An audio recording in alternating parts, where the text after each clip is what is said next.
नमस्कार, सनातन विचार श्रृंखला में आपका स्वागत है। आज जो प्रसंग है वह है चिंतन द्वारा चैतन्य तक की यात्रा। हम किस प्रकार से विचार करें, विचारों को नियंत्रित करें अपने मनन द्वारा, चिंतन द्वारा, कि हम अपने जीवन के अंदर पूर्ण ज्ञान, जिसे ब्रह्मांडीय मन कहते हैं, वहां तक पहुंच सकें। हम सब जानते हैं, प्रत्येक मनुष्य के भीतर एक अन्य मनुष्य होता है, वह कहलाता है आंतरिक मनुष्य। वह आंतरिक मनुष्य ही उस शक्ति का स्रोत है जो ज्ञान के लिए नए मार्ग खोलती है। उस आंतरिक मनुष्य का नियंत्रण शरीर के सभी अंगों पर होना ही चाहिए। ऐसा होने से ही शरीर की सहायता से तपस्या को अपना रूप दिया जा सकता है। जब हम जागते हैं तो पूरी दुनिया को अपनी आंखों से देखते हैं, लेकिन यह याद रखना ज़्यादा आवश्यक है कि आंखों में देखने भर की शक्ति तो है, किंतु उस वस्तु का विश्लेषण आंखें नहीं कर सकती जिसको हम आंखों के द्वारा देख रहे हैं, क्योंकि आंखें इतनी स्वतंत्र नहीं हैं जो विश्लेषण कर सकें।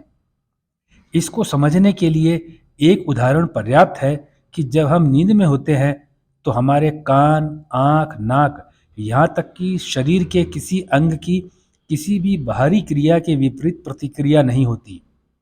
यहाँ बाहरी क्रिया को शरीर से बाहर की वस्तु को देखने या सुनने से अर्थ है, क्योंकि नींद की अवस्था में मन सोए हुए शरीर से हट जाता है और शरीर में उपस्थित किसी भी ज्ञान की इंद्रियों से उस मन का कोई संपर्क नहीं रह जाता है। हमारा मन ही हमारा आंतरिक मनुष्य कहलाता है।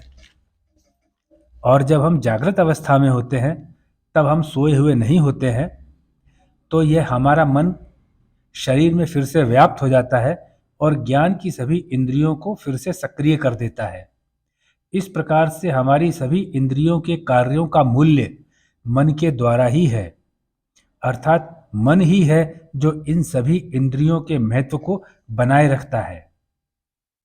इतना सुनकर अगर जो कोई भी जानना चाहे कि बेहोशी या नींद में मनुष्य का मन कहाँ चला जाता है, तो अगर ऋषि याज्ञवल्क्य ने जो दारण्य उपनिषद में बताया है कि मन का भी एक वस्तुनिष्ठ चरित्र होता है, इसका अर्थ होता है मन भी एक वस्तु ही है, वह भी किसी कार्य करने वाली मशीन की तरह कार्य करता है। और जब मन किसी मशीन की तरह नींद या बेहोशी की अवस्था में बंद हो जाता है, तो यह अपने कार्य को भी बंद कर देता है।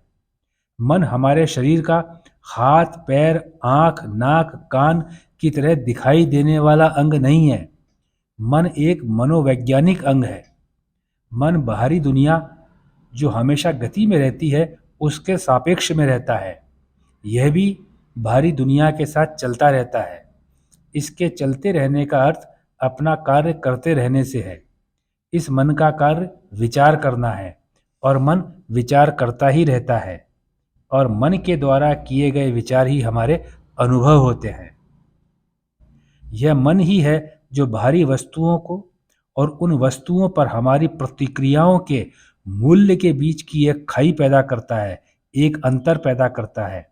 हमें हमेशा ध्यान रखना चाहिए कि हमारे मन द्वारा पैदा की हुई खाई या अंतर न केवल भारी वस्तुओं के संपर्क में करता है, बल्कि हमारे स्वयं के व्यक्तित्व के विभिन्न पहलुओं के संबंध में भी मन अंतर पैदा करता है।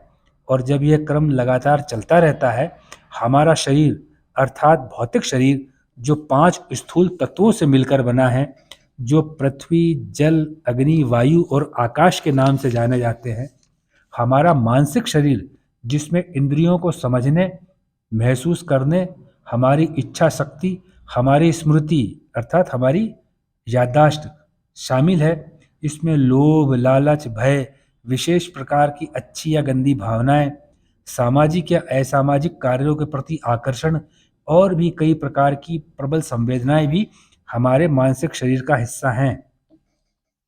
हमारे भौतिक शरीर के दिखाई देने वाले अंग जब हमारे नहीं दिखाई देने वाले मानसिक शरीर के किसी विभाग को उत्तेजित करते हैं, तो इन सभी मनोवैज्ञानिक कार्यों की लंबी सूची ना कहकर हम उसे संक्षिप्त में मन कहकर बताते हैं, अर्थात आंतरिक मनुष्य। हमारे भौतिक शरीर और मानसिक शरीर एक दूसरे के साथ केवल मनोवैज्ञानिक कार्य के द्वारा ही जुड़े रह सकते हैं। अगर एक दूसरे को विचलित या परेशान या दुख पैदा करने का कार्य भी करना हो, तो भी उस कार्य को करने का माध्यम मनोवैज्ञानिक ही होता है, क्योंकि मानसिक शरीर के पास अपनी रक्षा के लिए कोई हाथ पैर नहीं है, इसलिए उस पर तो प्रभाव मनोवैज्ञानिक ही आ सकता है। वेदमूर्ति तपोनिष्ठ पंडित श्री राम शर्मा अपनी पुस्तक वेदांत दर्शन में बताते हैं कि मानव जीवन एक मनोवैज्ञानिक प्रक्रिया है। जीवन को उसकी संपूर्णता में समझने के लिए मन के कार्यों का ज्ञान आवश्यक है। मन को समझने के लिए प्रारंभ में तो हमें यह विचार करना चाहिए कि हमारे अंदर भी एक है, जिसे हम आंतरिक मनुष्य भी कह सकते हैं। ध्यान दीजिएगा, यह प्रारंभ की बात है, जब हम अपने ही मन को साधने का प्रयास करते हैं उस समय की। जब ज्ञान बढ़ता चला जाएगा तो यही मन नियंत्रण में आ जाएगा। हम ऋषियों द्वारा कहे गए कठोपनिषद के ज्ञान के माध्यम से जानें तो मनुष्य के स्वयं सेल्फ की तुलना रथ में बैठे हुए भगवान से की गई है। शरीर की तुलना रथ से, बुद्धि की तुलना सारथी से, मन की तुलना रथ के घोड़े को नियंत्रित करने वाली लगाम से और इंद्रियों की तुलना रथ को खींचने वाले घोड़ों से। साथ ही उपनिषद में यह भी बताया गया है कि सर्वोच्च अवस्था तक केवल वह व्यक्ति ही पहुंच सकता है जिसके पास सारथी के रूप में एक विवेकशील बुद्धि है, जो मन की लगाम की सहायता से घोड़े के रूप वाली इंद्रियों को नियंत्रित कर सकता है। अब तक तो आपको ये समझ में आ गया होगा कि मन इंद्रियों को नियंत्रण करने का अधिकार रखता है, लेकिन जब ज्ञान की कमी होती है तब मन इंद्रियों द्वारा नियंत्रित किया जाता है, जो कि एक दुख का बड़ा कारण बनता है। भारत के उत्तराखंड के राज्य में ऋषिकेश में स्वामी कृष्णानंद जी ने एक पुस्तक रिसर्जेंट कल्चर में लिखा कि हमारे मन को हमारे जीवन में एक चिकित्सक की तरह कार्य करना चाहिए और उस मन को अपना कार्य करते समय पूरी सतर्कता बरतनी चाहिए। किसी भी विचार, भावना या इच्छा को तब तक स्वस्थ नहीं कहा जा सकता जब तक वह विचार, भावना या इच्छा संपूर्ण ब्रह्मांड के स्वास्थ्य के अनुरूप ना हो। हम एक अविभाजित परिवार के सदस्य हैं। हमारे मन को हमें परस्पर सहयोग करने वाले विचार उत्पन्न करने वाली मशीन की तरह कार्य करने की आदत डालनी चाहिए। सभी के कल्याण के बारे में सोचना चाहिए और जब हमारा मन इस प्रकार के विचार उत्पन्न करने वाली मशीन की तरह कार्य नहीं करता है तो उसे पीड़ा देकर सिखाना पड़ता है, जिसे एक प्रकार की तपस्या मानना चाहिए। अगर प्रयास किया जाए तो हमारा मन उसी प्रकार से कार्य करने लग जाएगा जिस प्रकार से हम उससे कार्य किया हुआ चाहते हैं। आवश्यकता होती है साधक की अपने मन को साधने की। श्रीमद् भागवत गीता में श्री कृष्ण ने कहा है कि मन जो सुख इंद्रियों के भारी आकर्षण से पैदा होता है, जो मन में सुख पैदा होता है भारी इंद्रियों के आकर्षण से, वास्तव में वह दुख का गर्भ है और वहां से एक दुख जन्म लेगा, क्योंकि भारी संपर्क वास्तविकता से संपर्क करने का तरीका है ही नहीं। इंद्रिय संतुष्टि के असंतोषजनक परिणाम ही उत्पन्न होते हैं। कठोपनिषद में यह भी कहा गया है कि हमारा मन जब हमारी इंद्रियों के विद्रोही शोर से परेशान हो जाता है तो वह इन इंद्रियों की विषय पूर्ति अर्थात उनकी तृप्ति नहीं करता है। तो ऐसी अवस्था तभी आती है जब हम हमारे आंतरिक मनुष्य यानी हमारे मन को यह समझाने में सफल हो जाते हैं कि इस शरीर के स्वामी तुम हो, ये सभी इंद्रियां तुम्हारी सेविकाएं हैं। तुमको अपनी सेविकाओं की आज्ञा की पालन करने की भूल नहीं करनी चाहिए। इन इंद्रियों का कार्य आपकी सेवा करना है। आपको इन इंद्रियों के हिसाब से विचार नहीं करना चाहिए। हमारे आंतरिक मनुष्य का मनोविज्ञान है, वह ऐसा है कि शक्ति तो मन के पास बहुत है, गति भी मन की सबसे ज़्यादा है, वेग भी मन का सभी इंद्रियों से कहीं अधिक है, किंतु इस मन को एक नियंत्रक की आवश्यकता होती है, इसको साधने के लिए एक साधक की आवश्यकता होती है। मन को साधना प्रारंभ में तो कठिन लगता है, किंतु विचार कीजिए, जिस वस्तु का कोई भार ही नहीं हो, वेट ही नहीं हो, जिसमें कोई वजन ही नहीं हो, उसको साधने में क्या परेशानी हो सकती है? बस एक परेशानी होती है कि हमारा आंतरिक मनुष्य, हमारा मन संतुष्ट रहे, यही हमारी कामना रहती है।